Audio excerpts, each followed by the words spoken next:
বিসমিল্লাহির রহমানির রহিম। প্রিয় দেশবাসী, আসসালামু আলাইকুম। গৌরবজনক এই ঐতিহাসিক মুহূর্তে বাংলাদেশের সাহসী ছাত্র জনতাকে বিরচিত অভিনন্দন। হাজারো শহীদের প্রাণের বিনিময় জনতার ঐতিহাসিক এই বিপ্লবের মধ্যে দিয়ে গণহত্যাকারী খুনি হাসিনার পতন হয়েছে, রাহু মুক্ত হয়েছে আমাদের প্রিয় বাংলাদেশ। জনতার বিপ্লবের প্রথম ধাপ চূড়ান্তভাবে সফল হয়েছে। লাখো শহীদের প্রাণের বিনিময়ে অর্জিত বাংলাদেশ কখনো পরাজয় মানতে পারে না। এই ঐতিহাসিক বিপ্লবের মধ্যে দিয়ে আবারও প্রমাণিত হয়েছে, দল মত নির্বিশেষে সকলে ঐক্যবদ্ধ থাকলে এই বাংলাদেশকে কেউ কখনো পরাজিত করতে পারে না, পারবে না। প্রিয় দেশবাসী, বিজয়ের এই ঐতিহাসিক মুহূর্তে আমি আজ সেই সব মায়েদের প্রতি বিনম্র শ্রদ্ধা জানাই, এই গণবিপ্লবে যারা তাদের প্রিয় সন্তানকে হারিয়েছেন।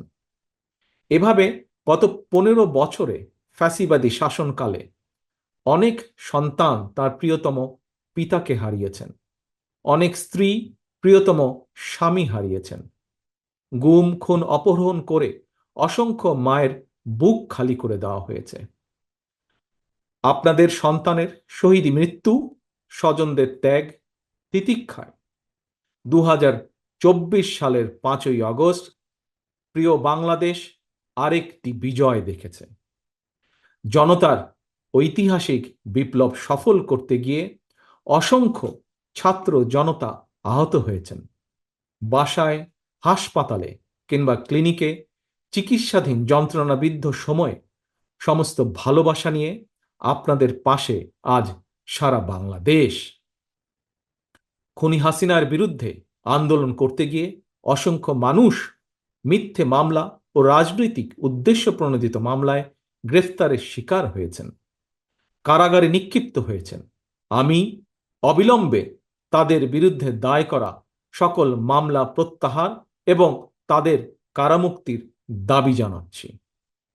একই সঙ্গে ছাত্রছাত্রীরা যাতে আবার স্বাভাবিকভাবে হলে, হোস্টেলে, ক্লাসে ফিরতে পারেন এবং পরীক্ষায় অংশ নিতে পারেন, আশা করি সেই পদক্ষেপ দ্রুত গ্রহণ করা হবে। প্রিয় দেশবাসী, দেশের 18 কোটি মানুষকে জিম্মি করে 12.5 কোটি ভোটারের ভোটের অধিকার কেড়ে নিয়ে বাংলাদেশকে তাবেদার রাষ্ট্রে পরিণত করা হয়েছিল। হত্যাকারী, গণহত্যাকারী খুনি হাসিনার পতনের মধ্যে দিয়ে জনগণ তাদের গণতন্ত্র, মানবাধিকার, লুণ্ঠিত ভোটের অধিকার পুনঃপ্রতিষ্ঠার পথ সুগম করেছে। এর মধ্যে দিয়ে জনগণের বিপ্লবের প্রথম ধাপ সফলভাবে সম্পন্ন হয়েছে।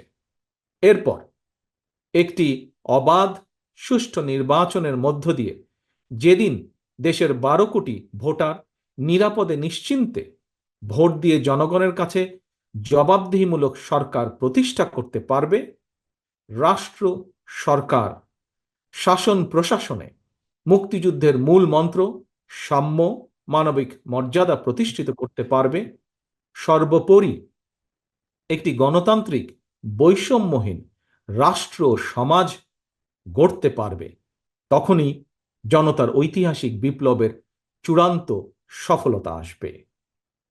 প্রিয় দেশবাসী, জনতার ঐতিহাসিক বিপ্লবকে চূড়ান্ত লক্ষ্যে পৌঁছতে তাই যথাসম্ভব দ্রুততম সময়ের মধ্যে একটি অবাধ, সুষ্ঠু, নিরপেক্ষ নির্বাচনের আয়োজন করতে হবে। জনগণের দ্বারা নির্বাচিত প্রতিনিধিদের কাছে দ্রুততম সময়ের মধ্যে অবশ্যই ক্ষমতা হস্তান্তর করতে হবে। একটি বৈষম্যহীন গণতান্ত্রিক বাংলাদেশ প্রতিষ্ঠার লক্ষ্যে একটি অবাধ, সুষ্ঠু নির্বাচন আয়োজনের জন্য বিএনপি সহ বাংলাদেশের প্রতিটি গণতান্ত্রিক রাজনৈতিক দল সব রকমের সহযোগিতা করবে। প্রিয় দেশবাসী, এবার আমি আপনাদের কাছে একটি বিনীত আহ্বান রাখতে চাই। বিজয়ীর কাছে পরাজিতরা নিরাপদ থাকলে বিজয়ের আনন্দ মহিমান্বিত হয়। সুতরাং বিজয়ের এই আনন্দঘন সময়ে রাহুমুক্তির এই ঐতিহাসিক মুহূর্ত শান্তভাবে উদযাপন করুন। অনুগ্রহ করে কেউ প্রতিশোধ কিংবা প্রতিহিংসা পরায়ণ হবেন না। কেউ নিজের হাতে দয়া করে আইন তুলে নেবেন না। অর্জিত বিজয় যাতে লক্ষ্যচ্যুত না হয় সে ব্যাপারে জনগণকে সতর্ক দৃষ্টি রাখতে হবে। 52, 71 কিংবা 90 মতন ছাত্র জনতা আবারও একটি বিজয়ের ইতিহাস রচনা করেছে। প্রিয় দেশবাসী, আবারও আপনাদের সকলকে বিরচিত অভিনন্দন। আল্লাহ হাফেজ। বাংলাদেশ জিন্দাবাদ। বাংলাদেশ জাতীয়তাবাদী দল জিন্দাবাদ।